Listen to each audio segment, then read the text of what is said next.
Council کی meeting میں یہ بات بڑھائی جا رہی ہے کہ لبیک والے ہمارے ساتھ مل گئے، یہ تمہاری بھول ہے۔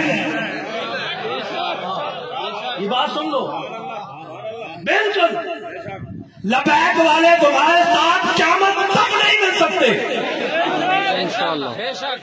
لوگوں کو گمراہ نہ کرو، ہم تو اس نظریے کے ساتھ کھڑے ہیں جو بابا جی نے ہمیں نظریہ دیا تھا، ہم اس نظریے کے ساتھ کھڑے ہیں۔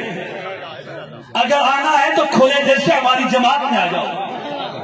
واہ واہ، لبیک کا جھنڈا تھام لو، لبیک کا نام لگاؤ، ہم تمہیں خوش آمدید کہیں گے۔ میری یہی بات ہے، گمراہ نہ کرو لوگوں کو۔ اور جن لوگوں نے دیکھ لبیک کے لیے قربانیاں دی ہیں 2017 سے 2016 سے اور 2021 اور 22 تک ہمارے ساتھ چلے ہیں، وہی ہمارے ہیں۔ ہاں یہ بھی گل سمجھو نا کہ جڑے آن خوش آمدید، لیکن فتح مکہ تو پہلے جنہیں کلمہ پڑھے ہیں نا انہوں نے بڑا مقام ہے۔ ہاں بعد آن خوش آمدید ٹکٹ پہلے انہوں واسطے جنہوں قربانیاں دیتی ہیں۔